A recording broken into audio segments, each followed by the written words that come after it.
Assalamualaikum warahmatullahi wabarakatuh. Waalaikumsalam warahmatullahi wabarakatuh. Para pemirsa dan sahabat beriman dimanapun berada, pada kesempatan kali ini kita akan ngaji lagi bersama guru kita semua, Pak Ustadz Danu. Assalamualaikum Pak Ustadz. Waalaikumsalam warahmatullahi wabarakatuh. Amin ya rabbal alamin. Pak Ustadz, begini Pak Ustadz, kita itu kan disuruh selalu menghormati ibu ya Pak Ustadz ya. Kemudian ada beberapa orang yang sering saya dengar itu, siapapun itu Pak Ustadz ya, misalnya para pebisnis kah dia, birokrat atau teknokrat gitu, bahkan mungkin para pendakwah, bahwa keberhasilan yang dia capai, yang dia peroleh itu karena doa dari ibunya Pak Ustadz. Nah, apakah kita boleh seperti itu Pak Ustadz, bahwa keberhasilan itu memang dari doa ibu gitu Pak Ustadz? Iya. Bismillahirrahmanirrahim. Assalamualaikum warahmatullahi wabarakatuh. Waalaikumsalam warahmatullahi wabarakatuh. Amin ya rabbal alamin. Memang ada seorang anak itu mau membanggakan ibunya yang seperti itu. Satu hal yang harus kita lakukan kepada ibu atau orang tua kita adalah hormat kepada beliau. Jelas itu hormat ya. Kemudian jangan menyakiti beliau, jangan menyakiti hati beliau, jangan membuat beliau nangis. Itu memang dianjurkan oleh Rasulullah. Jadi boleh sebenarnya mau menceritakan ibunya, tapi tidak yang seperti itu gitu. Tidak yang seperti itu, karena itu bukan ranah ibunya sebenarnya. Jadi sesuatu keberhasilan itu bukan ranah ibunya. Keberhasilan seseorang, kalau orang melihat itu dia anggap itu berhasil, itu dari ranah Allah. Jadi bukan dari ranah manusia atau makhluk siapapun, nggak bisa. Seperti yang tertulis dalam Quran, ma syabaka min hasanatin fa min Allah. Jadi apa saja nikmat yang kau terima itu dari sisi Allah. Jadi tidak ada seorang makhluk yang bisa memberikan nikmat kepada makhluk lain, itu tidak bisa. Walaupun itu ibunya, tidak bisa. Tapi ibu saya kan nyusui saya, itu kewajibannya. Itu kewajiban. Iya. Kalau ada ibu bilang, dulu kamu saya susui, dulu kamu saya sekolahkan, dulu kamu saya pintarkan, ini, sekarang kamu durhaka sama orang tuamu. Nah, ini sama. Jadi ibunya bilang seperti itu tidak boleh. Karena itu tanggung jawab orang tua. Nah, bagi anak yang ibunya bilang durhaka, anaknya apalagi ya durhaka juga. Jadi keluarga ini memang keluarga yang memang jauh dari Allah Ta'ala. Jadi harus difahami bahwa kalimat demi kalimat itulah yang muncul. Jadi tidak bisa itu disembunyikan. Kalau memang dia egonya tinggi, makanya kalau orang tua tadi bilang, kamu dulu kecil saya susuin, iya. untung kamu nggak saya buang di tempat sampah, makanya kan gitu ya. Saya sekolahkan sampai pintar. Nah, tidak boleh seperti itu. Pintar itu milik Allah, menyusui itu tanggung jawab, kan seperti itu. Menyekolahkan itu tanggung jawab. Jadi tidak boleh itu diambil bahwa semua yang diberikan oleh orang tua kepada anaknya itu ada dari orang tua itu sendiri, juga tidak boleh. Sebenarnya itu Allah aja. Pak Ustadz, kalau misalnya saya nih, Bu, saya nih kan karena ibu doain sudah berhasil nih saya sekarang nih. Mana anak-anakmu yang lain itu? Itu saya durhaka kepada siapa? Orang tua itu Pak Ustadz. Gimana? Itu orang itu kalau bilang seperti itu, umpamanya di medsos atau media TV atau YouTube atau dan sebagainya, itu orang itu ingin diperhatikan orang lain bahwa dia itu berhasil. Dia itu mau menunjukkan, walaupun dengan kalimat-kalimat yang tidak kelihatannya tidak sombong, tapi kalau menurut saya dengar seperti itu, orang itu sombong. Sombong kalau dia itu merasa berhasil. Sombong yang dia merasa bahwa dirinya lah yang menolong ibunya, kan begitu-begitu aja. Kalau orang yang dia itu tidak mau seperti ini, ya enggak akan bicara seperti itu. Di YouTube kayak, di medsos kayak, atau di TV kayak itu, insya Allah dia lisannya dia akan terjaga untuk tidak bilang seperti itu. Bahwa itu kalimatnya adalah, Bu, selama ini aku kan yang membantu ibu, kan mau ngomong gitu sebenarnya. Tapi dipelesetkan, dipelintirkan, mana anak ibu yang lain kan gitu. Makanya tidak bisa seperti itu. Kalaupun ada seseorang umpamanya yang dia berhasil, dia bilang ini saya berhasil karena doa ibu saya, kan gitu, ditanyain aja orang itu, kamu saudara berberapa kan? Oh, iya. Kamu saudara berberapa, kemudian yang berhasil itu siapa saja, apakah ibumu mendoakan kamu beda dengan saudaramu, kan begitu aja pertanyaan normal. Wah, itu bisa tersinggung ibunya itu nanti. Ya, kalau ibunya tersinggung tidak ada masalah, memang itu keluarga yang memang keluar dari syariat Islam di titik-titik itu. Ya nggak ada masalah dia kesinggung, kan gitu ya. Jadi ini bukan masalah tersinggung, ini tauhid. Jadi kalau orang itu membicarakan tauhid, kenapa harus dimusuhi kan seperti itu? Ya. Kan benar. Kalau ibaratnya ibunya ditanyain, Bu, doanya sama anak yang berhasil sama yang anak yang tidak berhasil sama nggak? Coba ibunya suruh jawab. Mana coba? Sama. Nah, kan sama. Iya. Tapi kenapa yang lain tidak berhasil? Coba. Kalau dijawab gimana? Yang lain anak-anaknya nggak berhasil, yang satu yang berhasil. Coba jawabannya gimana? Kira-kira ya normalnya gimana? Mungkin dibilang kurang berusaha anaknya yang nggak berhasil itu. Enggak, sebenarnya enggak seperti itu. Ya. Jadi sebenarnya keberhasilan dari salah satu anaknya daripada anak yang lain itu sebenarnya ujian dari Allah Ta'ala. Ujian bagi si anak yang berhasil tadi, atau ujian dari si pebisnis yang berhasil tadi, atau ujian dari si pendakwah yang dia merasa berhasil. Nah, kemudian dari dia merasa berhasil itu apa yang dia katakan? Ini dari doa ibu saya. Salah. Berarti dia mengingkari dari salah satu ayat Quran, ma syabaka min hasanatin faminallah. Itu mengingkari dia pasti. Walaupun dia itu pebisnis, walaupun dia pendakwah, walaupun dia katanya hafal, dia mengingkari ayat tersebut. Nah, kalau mengingkari ayat tersebut apa namanya? Kufur. Ya benar, atau kafir. Makanya tidak boleh. Jadi seseorang itu harus paham bahwa kecuali kalimatnya ada beda. Barangkali, karena saya tidak tahu, barangkali dari doa ibu saya. Barangkali itu pun harus dilihat saudara-saudara yang lain itu berhasil apa enggak. Kalau saudara-saudara yang lain itu dia melihat nggak berhasil, nggak usah ngomongin masalah itu. Itu bikin malu keluarga nanti. Iya, bikin malu keluarga. Nah, kalau ada orang yang benar-benar mencoba bertanya, apakah umpamanya yang bilang itu Ustadz, apa Ustadz, saya mau tanya apakah saudaranya yang lain tidak berhasil? Oh iya, ya ini yang berhasil saya. Ya, bingung juga. Karena doa ibu saya, ibunya juga gitu. Karena saya dulu waktu dia belajar, saya tungguin dia. Nah, yang lain ditungguin nggak? Iya. Kalau ibunya itu yang lain tidak ditungguin, nah ibunya pilih kasih. Salah lagi di hadapan Allah Ta'ala. Cuma kalau jawaban ibunya itu, ya semuanya doa saya sama, itu ibunya sudah benar di hadapan Allah. Tapi persoalan Allah itu memberikan ujian yang berupa harta itu tidak pada keluarga semua, di salah satu keluarga, kan seperti itu. Di salah satu anak, maksud saya salah satu anak, dan di anak itu bagaimana? Apakah dia memang baik benar, apakah dia memang pelit benar, kan tergantung ya. Apakah dia itu ujub, riak, sombong, keluar terus menerus karena dia merasa bahwa dirinya ini karena doa ibunya pada saudaranya lainnya. Kalau dilihat-lihat emang nggak sama doanya. Iya, betul juga itu ya. Kan sama, orang tua kan doanya sama, ya kan. Anaknya soleh atau solehah sama semuanya didoain pasti. Benar. Nah, di titik inilah harus paham bahwa doa seseorang itu adalah ketaatan orang itu kepada Allah. Kalau seorang berdoa itu ketaatan seseorang kepada Allah Ta'ala. Dan kalau isi doa itu baik, itu masuk di ranah ketaatan pada Allah Ta'ala, karena doanya isinya baik. Masalah dikabulkan doa itu urusannya Allah, bukan urusannya manusia per manusia, atau urusannya ayahku, atau urusannya ibuku, karena ibuku prihatin, karena ayahku juga prihatin, karena ayahku penunggu gunung Lawu, mamanya tidak butuh yang begitu.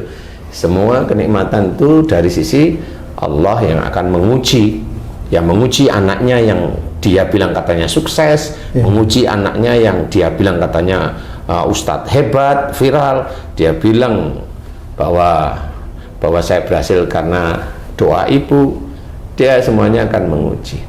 Nah, di titik itulah Allah tahu bahwa kamu hanya tahu di mulut aja. Jadi ya begitulah cara mengamalkan tidak ada Tuhan selain Allah itu. Ustaz, jika kita tidak boleh berkata keberhasilan seseorang itu karena doa ibunya, padahal hadis bilang kan ridho Allah tergantung ridho orang tua. Kemudian ada lagi Allah berkata Allah akan mengabulkan doa hambanya yang beriman dan beramal soleh. Jika si ibu ini memenuhi hal itu, terus dia ridho dan mendoakan anaknya, apakah itu bukan juga dari doa ibunya, Ustaz? Sekarang saya tambahi satu ayat. Ayat ini menceritakan bahwa seseorang kalau meminta duniawi akan diberikan. Oh, berarti Kalau nanti kalau itu di akhirat, orang yang meminta dunianya itu dia akan dimasukkan dalam neraka. Ini harus dijajarkan. Jadi sekarang Haji mau lihat yang gimana nih ridho ibu yang Allah itu juga ridho. Kan harus tahu yang mana nih tujuannya akhirat. Iya, tujuannya akhirat. Jadi bukan tujuannya itu kaya, sukses dan bukan. Makanya harus ada pasangan yang lain. Jangan satu hadis ini, satu momennya ayat ini. Tidak bisa, harus ada pasangan yang lain sehingga itu klop nantinya. Jadi tahu, oh iya berarti doa ibu yang dikabulkan oleh Allah Ta'ala ini memang urusannya akhirat. Kalau dunia tetap aja ujian. Tetap ujian. Karena bagaimana itu doa seperti itu ditanyain saudaranya yang lain. Didoain nggak sama ibunya? Sama. Kenapa itu nggak dikabulkan sama Allah? Nggak jadi semua. Nah, kan nggak jadi semua. Kan akhirnya ngerti. Oh iya ya, enggak bisa bahwa semua doa orang tua itu dikabul. Enggak, apalagi yang urusannya dunia. Enggak. Itu hanya ujian aja. Karena mamanya dulu orang ini miskin, capek miskin, capek miskin dia didengerin sama Allah Ta'ala. Allah tidak melihat dia merintih-rintihnya doa, tapi Allah aja kasih aja, walaupun dia itu sholat, walaupun kasih aja. Nah, bagaimana dengan Allah kasih dia mamanya? Dimuliakan nggak ibunya? Setelah dia muliakan ibunya, mamanya diberi harta, pokoknya dimuliakan secara duniawi. Tapi dia sendiri sombong, ujub, riya dan sebagainya itu kan ujian yang dulu dia itu bosen melarat sebenarnya. Dia ngomong saya bosen melarat, kan seperti itu. Kemudian apa? Dia ngeluarin uang untuk sedekah agak sulit, ngasih sih, tapi dengan hartanya yang ratusan miliar itu nggak sebanding gitu loh. Dia bangun rumah, dia hitung beneran sampai kontraktornya itu pusing karena keinginan dia. Kan bisa aja. Nggak taunya orang itu pelit ya, minta ampun gitu. Ya, itu ketahuan. Jadi kontraktornya sampai nggak bikin efisiensi ya. Kan gitu. Jadi yang mana nih yang berhasil kan gitu. Jadi memang benar, makanya jangan melihat kesuksesan orang itu dari dunianya. Makanya kalau nanti ridho Allah tergantung ridho orang tua itu, iya saya paham itu. Tetapi yang mana kan gitu. Makanya kita ambil sampel, jangan yang titik berhasilnya anaknya, coba anak yang lain. Berarti Ustadz, kalau seorang orang tua atau seorang ibu atau seorang bapak mendoakan anaknya dunia, secara nggak langsung orang tuanya atau ibunya ini memberikan ujian pada anaknya. Betul. bener maupun enak pun itu akan menjadi ujian. Yang tidak enak menjadi ujian. Yang enak bilang sukses, mamanya jadi ujian. Ibunya bilang apa? Itu dari doaku loh kan. Akhirnya kufur, akhirnya menjadi kafir kan gitu.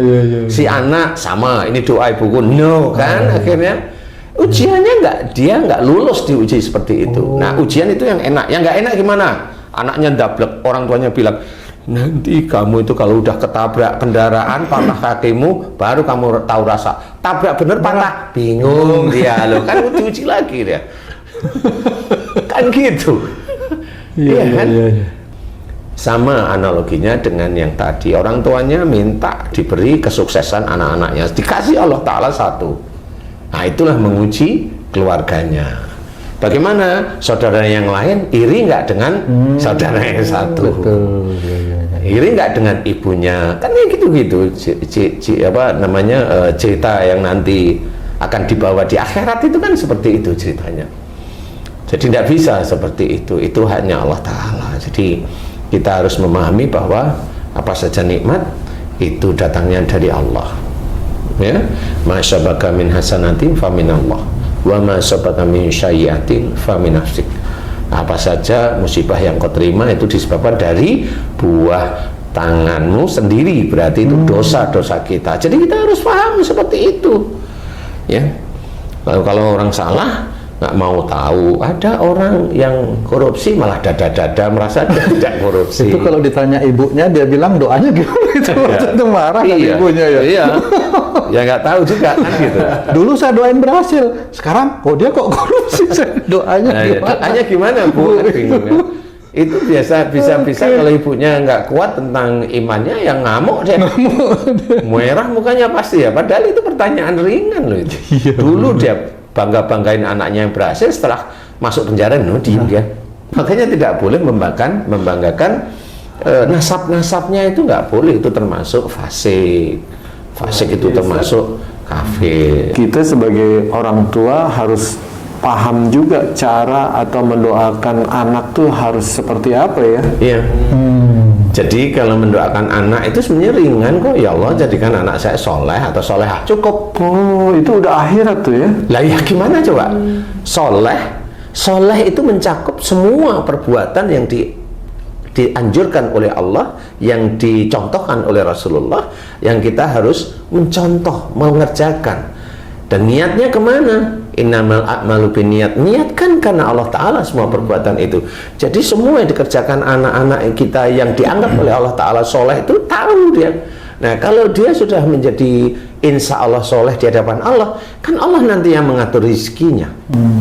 Jika semua orang paham tentang doa menjadikan anak yang soleh ataupun solehah, tentunya nggak ada masalah. Tapi biasanya di masyarakat belum puas kalau berdoanya itu dunia. Soleh-soleh itu sebagian orang kayaknya ini deh, nggak ini deh, nggak mantep gitu. Gimana tuh? Ya itulah. Yang namanya manusia itu pasti banyak ngurusi dunia. Benar. Makanya coba doanya soleh aja atau solehah cukup coba. Nanti kan gatel hati sama otaknya itu. Maunya pinginnya dunianya berhasil kan gitu. Nah itu menjadi ciri bahwa orang tuanya memang nggak paham.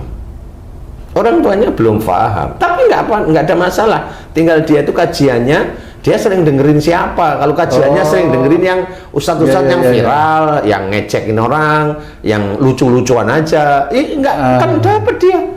Tapi kalau dia itu kajiannya itu ustadz yang benar-benar ngajarin tauhid, sunnah dan sebagainya, niatkan karena ini, karena Allah mamanya dan sebagainya, diajari untuk berbuat baik, diajari semuanya. Loh, dia tahu insya Allah kok, insya Allah tahu pasti. Karena hidayah itu akan dibuka oleh Allah Ta'ala. Kalau dia itu mamanya basicnya dari ustadz yang lucu-lucuan, selesai dia dapatnya besok di akhirat dia lucu aja. Karena apa? Karena memang dia nggak dapat sesuatu yang baik. Nah, siapa yang salah? Siapa yang salah? Kan gitu. Hatinya dia, pikiran dia yang memilih sebenarnya.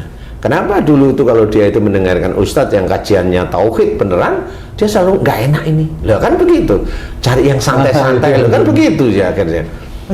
Tapi Pak Ustadz, apakah ada misalnya keberhasilan dunia itu yang nanti bisa untuk akhirat, atau memang keberhasilan dunia akhirat ada nggak yang bisa dibawa untuk akhirat Pak Ustadz?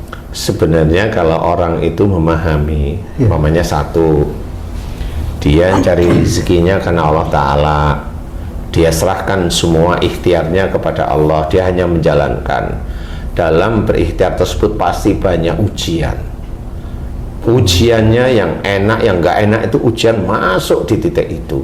Yang enak dia syukuri, semuanya datang karena Allah Ta'ala, bukan karena kepandaian dia, bukan karena wawasan dia, bukan karena ijazahnya dia, bukan karena hebatnya dia, bukan karena pandainya dia langsung mensyukuri bahwa semuanya ini dari Allah. Kalau diuji sesuatu yang tidak enak, dia selalu berpikir, salah saya apa? Mohon ampun. Saya salah saya apa? Mohon ampun. Terus menerus, dan itu diajarkan oleh Allah Ta'ala. Wabil asarihum yastaghfirun. Di penghujung malam mereka selalu memohon ampun. Ini diajarkan oleh Allah Ta'ala. Dia selalu mohon ampun. Nah, di titik ini Allah itu senang. Ini orang-orang yang mengikuti benar-benar anjuran atau ketaatan kepada Allah Ta'ala.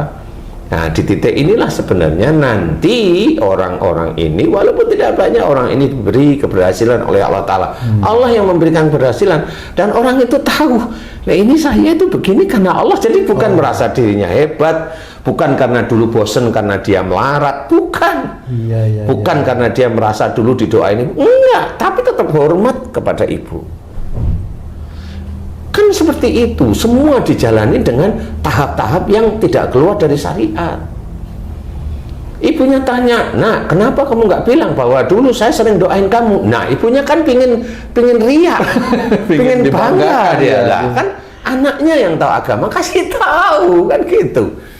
Itulah yang benar sebenarnya. Bukan anaknya ujuk-ujuk langsung memamerkan ibunya di depan jamaah misalnya gitu. Itulah yang namanya bangga terhadap nasab. Bangga. Itu fasik sebenarnya. Jadi makanya kita harus memahami, belajarlah yang benar, fahami kemudian terapkan di dalam kehidupan sehari-hari. Dari mulai bicara ya ditata yang baik. Seperti itu.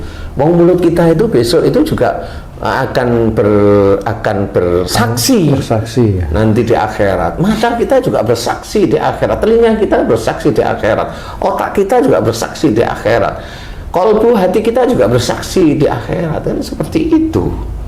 Nah, ini yang harus kita mengerti, bahwa belajar iman kepada Allah Ta'ala itu tidak gampang, karena memang masuk surga itu sulit, bukan gampang. Banyak para ulama menceritakan bahwa masuk surga itu bukan karena amalnya, karena rahmat Allah, bukan karena amalnya. Amal masih ada dua, satu karena Allah, dua karena nafsunya, betul. Kan gitu, nafsu keinginan dia mau beramal, melakukan amal dibagi lagi menjadi dua, yang baik dan yang buruk, kan begitu. Jadi makanya diceritakan bukan karena amalnya, benar, tapi karena rahmat Allah. Nah, rahmat Allah itu dari mana? Dari orang tersebut itu taat, takwa kepada Allah. Nah, baru rahmat itu muncul. Taat dan takwa itu kompleks. Jadi tidak hanya cuma satu, sholat saja enggak, puasa saja enggak, kompleks semuanya.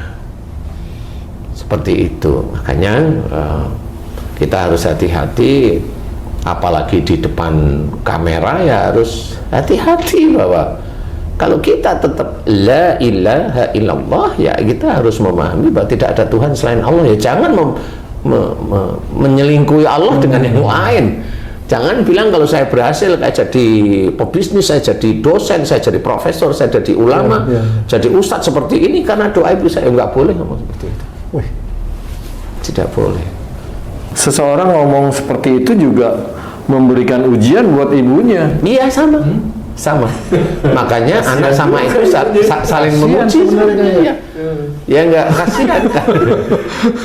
Ya benar. Karena kan gitu. Makanya istilahnya kalau kita itu taat pada Allah Ta'ala, kan mau ngomong aja kita pikirkan yang benar yang mana. Kan itu dasarnya. Jadi enggak sembarangan. Jadi benar di hadapan majelis, ya benar di hadapan Allah. Kan begitu. Ya kan? Semua perbuatan itu tergantung niatnya, ngerti orang itu, tapi kan nggak pernah dijelasin niatmu itu untuk apa, dunia atau akhirat. Kan begitu. Iya benar. Kan semuanya niat. Niatmu karena apa? Karena ingin kaya. Niatmu karena apa? Karena ingin punya istri dia. Kan niatmu, kan semua itu dunia. Iya benar Pak Ustaz. Makanya tergantung niat itu apa. Loh, niat itu yang dilihat oleh Allah Ta'ala itu niat yang lillahi ta'ala itu sebenarnya. Jadi bukan niat yang sembarangan asal niat, oh saya mau berbuat baik. Enggak, masih belum tercatat itu berbuat baik. Gitu ya, iya. Semua orang berbuat baik, orang-orang kufur itu juga berbuat baik. Iya, betul. Bill Gates itu nyumbangin uangnya berapa triliun itu ya, berbuat baik ya. Tapi tanya niatnya lillahi ta'ala nggak kan gitu. Iya benar, ombil. Ombil itu, kan gitu.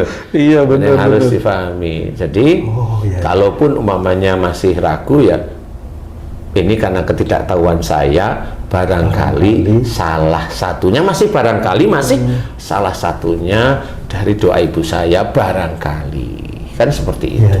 Tapi kalau dia ingat saudaranya, pada saat dia ngomong itu ingat saudaranya yang tidak berhasil, dia ngomong, tapi saudara saya kok nggak ada yang berhasil ya. Loh, berarti bu saya juga doain saudara saya, berarti juga dari Allah saja. Kan selesai. Oh gitu ya. Kalau orang tahu agama itu, loh berarti dari Allah saja ya. Maaf ya, dari Allah nggak taunya, kan boleh itu seperti itu. Tapi apakah orang mau seperti itu ngomong? Belum tentu, Ustaz. Malah dia membanggakan ibunya, dan ibunya malah, dulu kalau dia sekolah nggak saya jaga, nggak saya paksa, malah ikut bangga ibu. Iya begitulah.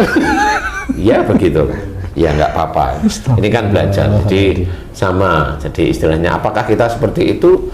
Ya makanya Haji J itu sama kamu itu seneng tuh. Karena kamu nggak pernah banggain keluarga kamu. Jadi senang beliau itu. Dan jadi kamu nggak ujub, nggak riak, nggak bangga kan gitu ya. Karena itu pas-pasan.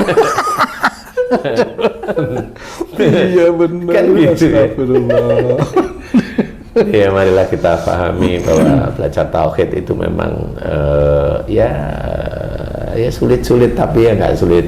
Ya sulit tapi ya nggak sulit-sulit, tapi intinya adalah niat kita menegakkan tauhid di hadapan Allah ya harus berani seperti itu. Bukan berarti berarti umpamanya ditanyain, Pak Ustadz nggak hormat sama orang tua. Senyum saya. Kan nggak perlu ngomong yang seperti itu. Kalau saya sudah ngomong begini kan insya Allah lah ya. Jadi sudah dipahami gitu loh. Jadi nggak perlu diumbar seperti itu, enggak, biasa aja. Ya, makanya kita harus hati-hati karena lisan kita juga nanti bertanggung jawab di hadapan Allah. Jadi hati-hati. Naudzubillah min zalik. Mudah-mudahan kita tidak digolongkan yang seperti orang salah yang seperti itu ya. Amin ya rabbal alamin. Wallahu a'lam. Alhamdulillah, terima kasih banyak Pak Ustadz penjelasannya. Sahabat beriman dimanapun berada, sampai di sini perjumpaan kita kali ini. Terima kasih atas perhatiannya. Billahi taufiq wal hidayah. Wassalamualaikum warahmatullahi wabarakatuh. Waalaikumsalam warahmatullahi wabarakatuh. Alhamdulillah.